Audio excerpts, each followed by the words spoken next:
இஸ்லாமியர்களில் நிறைய பேர் வந்து அரசு அலுவலர்களாக இருக்காங்க, பேருந்து ஓட்டுநர்களாக இருக்கிறாங்க, வியாபாரிகள் நடைபாதை வியாபாரிகளாக இருக்கிறாங்க, எல்லாமே இருக்காங்க, எல்லா வேலையும் செய்கிறாங்க. எந்த நோன்புவாளியும் நோன்பு வைத்து கொண்டு எந்த லீவும் போடுறதில்ல, ஆஃபீஸ்க்கு லீவு போடுறதில்ல, ஸ்கூலுக்கு எல்லா பிள்ளைகளும் நோன்பு வைக்குதோ. நீங்கள் நினைக்கிறீங்க எங்கள் வீட்டில் உள்ள 5 வயசு பிள்ளையிலேருந்து பெரிய பிள்ளைங்க வரைக்கும், சின்ன பிள்ளைலேருந்து பெரிய பிள்ளை எல்லாமே நோன்பு வைக்கிறது. நோன்பு தான் எக்ஸாம் வருது. என் பொண்ணு சொன்னால் வாப்பா ரொம்ப சந்தோஷமாக இருக்குது, நோம்பில் எக்ஸாம் வருது, நல்லா படிக்கலாம், அந்த சாப்பிட்ற டைம் கூட படிக்கிறது கிடைக்கிறேங்கிறா. அப்போ வந்து என்னென்னா அது கூடுதல் எனர்ஜி.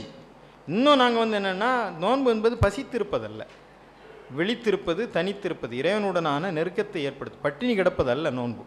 நோன்பு என்பது பட்டினி அல்ல, பசி அல்ல. ஆனால் என்னென்றால் அந்த நோன்பில் வந்து அதிகமான வேலைகளை நாங்கள் பார்க்க வேண்டும். இஸ்லாமிய சரித்திரத்தை எடுத்து பார்த்தால் யுத்தங்களும் நோன்பில் தான் நடந்தது. நோன்பு வைத்த நிலையில் தான் பத்ர் என்று சொல்லக்கூடிய மகத்தான ஒரு போரே நடந்தது.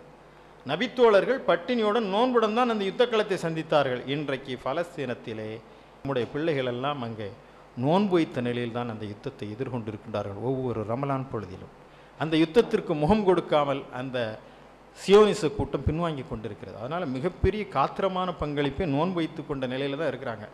இன்றைக்கு நோன்பு வைத்து கொண்டு தான் எலெக்ஷன் வரப்போகுது, எலெக்ஷன் டைம் வரப்போகுது. எங்கள் முஸ்லீம்கள் எல்லாமே நோன்பு வைத்து கொண்டு தான் களத்தில் இருக்க போகிறோம். பிரச்சாரத்தில் யாரும் நோன்பு நாங்கள் பிரச்சாரத்துக்கு வரலன்னு எந்த ஆளும் உட்கார போகிறதில்ல.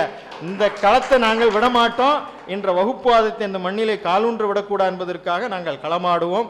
நோன்பு வைத்து கொண்டு 2 மடங்கு 3 மடங்கு வேலையோடு இருப்போம். ஆனால் பொதுவாக என்னென்னா இரவு நேரம் நாங்கள் கொஞ்சம் நேரம் விழித்திருப்பதுனால நாங்கள் கொஞ்சம் என்ன செய்வோம், கொஞ்சம் காலை நேரத்தில் தூங்குவோம். ரெண்டாவது என்னன்னு சொல்லியாச்சுன்னா அந்த சாப்பிட்ற நேரத்தை, மதிய நேரம் சாப்பிட்ற டைம் இருக்கு இல்லையா, அந்த நேரம் சாப்பிட முடியாது. அப்போ என்ன பண்ணுறது, அந்த நேரத்தில் கொஞ்சம் கண்ணயர்வது. ஏன்னா இரவு நிறைய வணக்க வழிபாடு செய்ய வேண்டியிருக்குனால நாம் கொஞ்சம் நோன்பு வைத்த நிலையில் நாம் கண்ணயர்வோமே தவிர நோன்பு வைத்து கொண்டு யாருமே தங்களுடைய வேலைகளை வந்து விட்டுவிடவும் இல்லை. அதை ஒரு சாக்காக சொல்லிக்கொண்டு ஸ்கூலுக்கு லீவு போடுறதும் இல்லை, கவர்மெண்ட் ஆஃபீஸுக்கு லீவு போடுற எல்லா கடைகளும் நோன்பு வைத்து கொண்டு பாருங்கள், எல்லா முஸ்லீம் கடைகளும் திறக்கும். இதில் ஒரு மிக முக்கியமான ஒரு செய்தியை நீங்கள் விளங்கிக் கொள்ளணும் சகோதரி. நோன்பு வைத்து கொண்டு தான் எங்களுடைய தாய்மார்கள்லாம் எங்களுக்கு சமைத்து தருகிறார்கள். பட்டினி கிடப்பா, பிள்ளைக்கு சமைப்பா, அதில் உப்பு காரம் இருக்கான்னு தொட்டு வாயில் வைக்க மாட்டான். ஒரு அளவில் அவள் சமைத்து தருவாள். அவள் சமைத்து தரவில்லைன்னா நான் எப்படி நோன்பு திறப்பேன்?